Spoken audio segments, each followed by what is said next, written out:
Assalamualaikum warahmatullahi wabarakatuh. Rekan sejawat, perkenalkan saya Retno Kussumaning PSCGP Angkatan keempat dari Kota Semarang.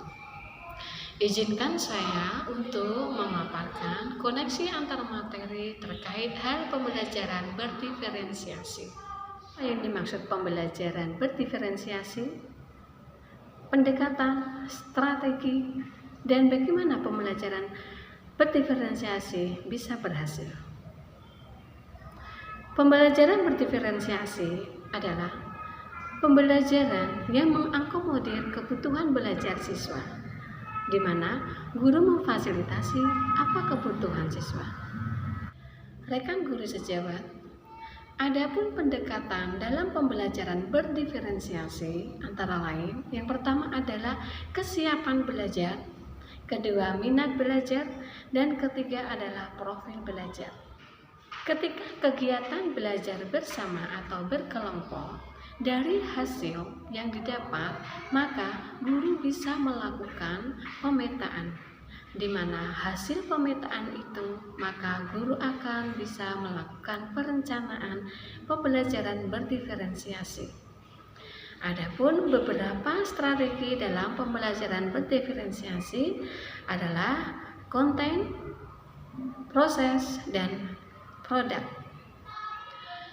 Pada pendekatan konten merupakan hal apa yang akan kita ajarkan ke murid atau materi apa yang akan kita ajarkan ke murid.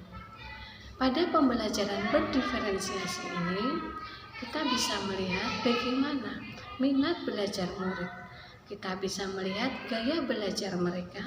Bisa saja mereka lebih cenderung ke audio, visual, ataupun kinestik.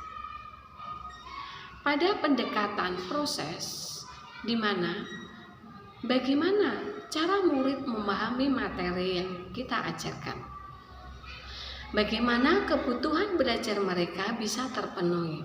Apakah mereka harus berkelompok ataukah mereka harus mandiri?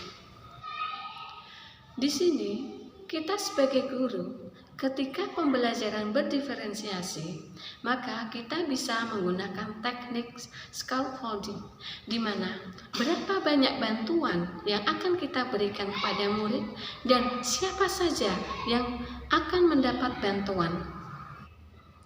Pada pendekatan produk, pada pendekatan ini tentang hal yaitu apa hasil yang sudah siswa lakukan ketika pembelajaran berdiferensiasi dan berupa tagihan.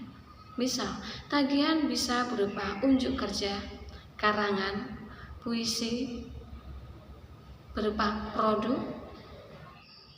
Dari produk yang dihasilkan oleh murid, maka hal itu akan mencerminkan berapa besar pemahaman siswa tentang materi yang sudah dipelajari. Tentunya produk ini menjadi ekspektasi bagi murid ataupun harapan bagi murid bagaimana kualifikasinya, bagaimana kualitas belajar siswa tersebut. Pembelajaran berdiferensiasi bisa berjalan dengan baik apabila di mana lingkungan belajar sangat berpengaruh.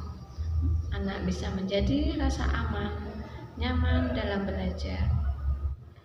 Dengan learning community, maka diharapkan siswa bisa berkembang dengan maksimal dan guru bisa menuju keberhasilan dalam melakukan perencanaan pembelajaran berdiferensiasi.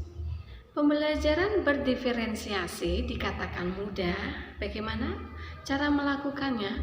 Ya, pembelajaran berdiferensiasi bersifat proaktif, di mana guru melakukan perencanaan pembelajaran dengan cara memberikan opsi atau pilihan materi sesuai dengan kebutuhan siswa.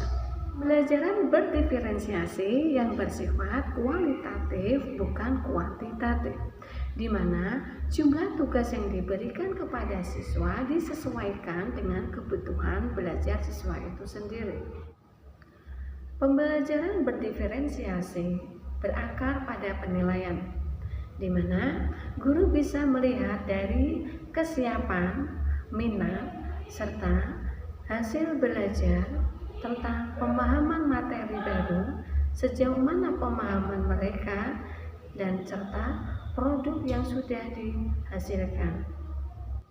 Pembelajaran berdiferensiasi menggunakan 3 pendekatan konten, di mana adalah tentang materi apa yang akan diberikan, proses, bagaimana pemahaman mereka, serta produk apa yang sudah dihasilkan oleh mereka, di mana ketiga aspek itu menjadi pencapaian tujuan pembelajaran. Pembelajaran berdiferensiasi berpusat pada murid, di mana pembelajaran ini lebih relevan, menarik minat murid. Pembelajaran berdiferensiasi bersifat dinamis, di mana guru akan mencari kecocokan antar materi yang akan diajarkan sehingga guru bisa melakukan penyesuaian terhadap kebutuhan belajar mereka.